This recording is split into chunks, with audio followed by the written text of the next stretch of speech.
Hello everyone, hope you all are fine. Now let's continue with the topic that we were doing in the last class, our fascinating universe. अब आता है आपका chapter Earth. Earth is a beautiful planet on which we live.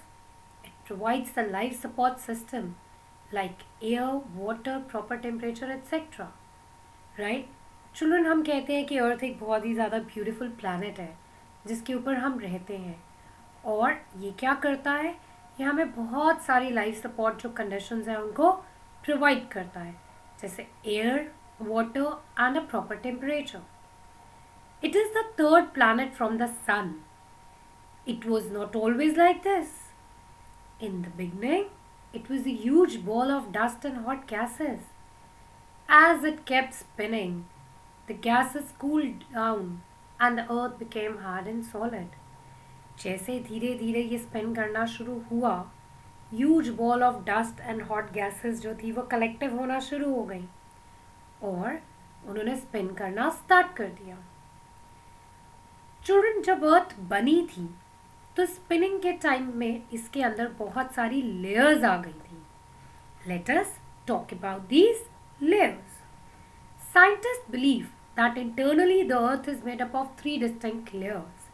जैसे कि scientist कहते हैं कि हमारी जो अर्थ है वो क्रस्ट, मैंटल एंड कोर, इन सब चीज़ों से बनी है.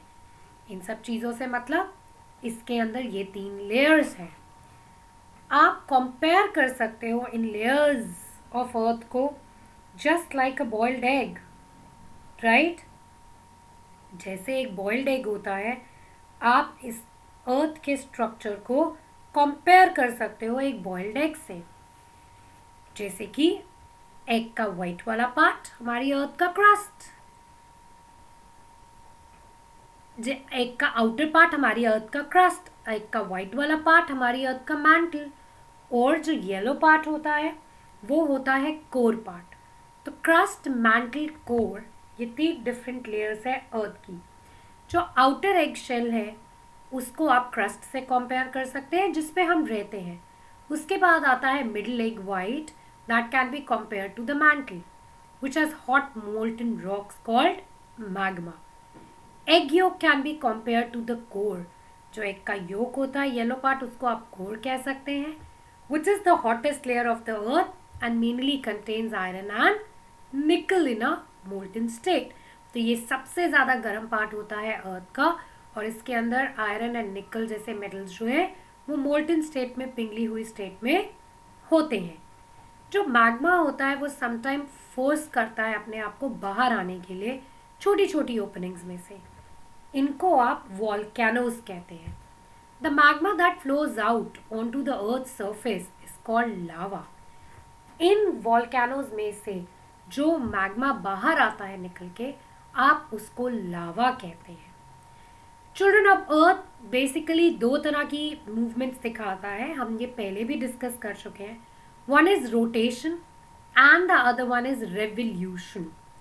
रोटेशन का मतलब होता है बेटा, जब अर्थ जो टिल्टेड है एक कुछ एंगल पे, झुकी हुई है एक एंगल से, जब वो अपनी ही एक्सिस पे घूमती रहती है तो आप उसको रोटेशन कहते हैं. अर्थ का जो पार्ट सन के सामने आ जाता है वहाँ पे डे हो जाता है और अर्थ का जो पार्ट सन से दूर चला जाता है वहाँ नाइट हो जाती है, राइट. जब 12 आवर्स के बाद ये घूम के वापस आते हैं, साइकिल रिवर्स होता है, तो इस साइड पे डे हो जाता है और ये वाली साइड नाइट हो जाती है.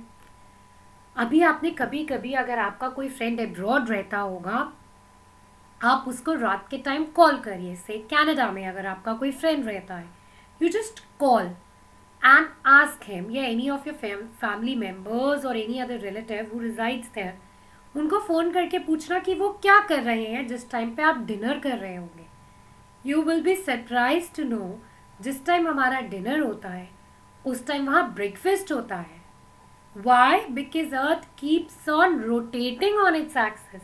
तो अर्थ का जो पार्ट सामने आ गया सन के, वहाँ डे हो गया, जो सन से दूर चला गया वहाँ नाइट हो गया.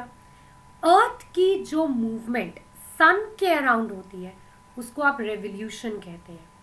The Earth goes around the Sun along an elliptical orbit and takes 1 year and 6 hours to complete one revolution.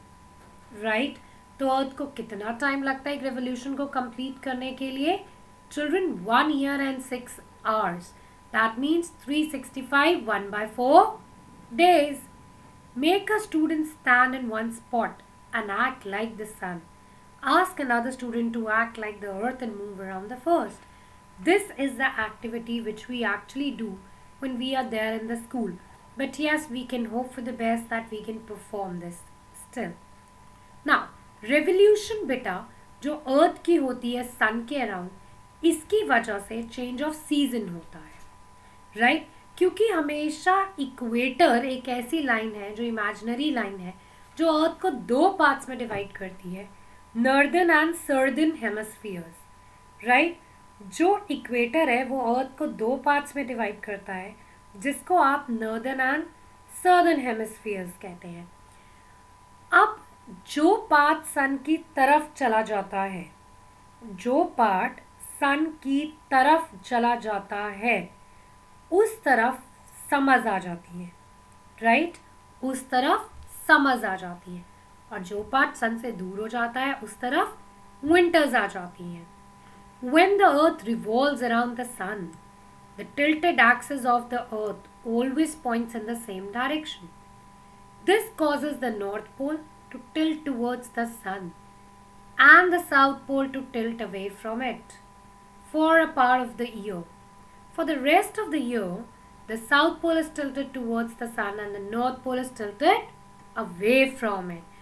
So जो sun की तरफ पोल आ जाता है वहाँ समर्स हो जाती है, और जो दूर चला जाता है वहाँ विंटर्स हो जाती हैं. Right, children? So kindly read the chapter till here. Try to mark the difficult words and we'll discuss the problem in the online class. Thank you and take care.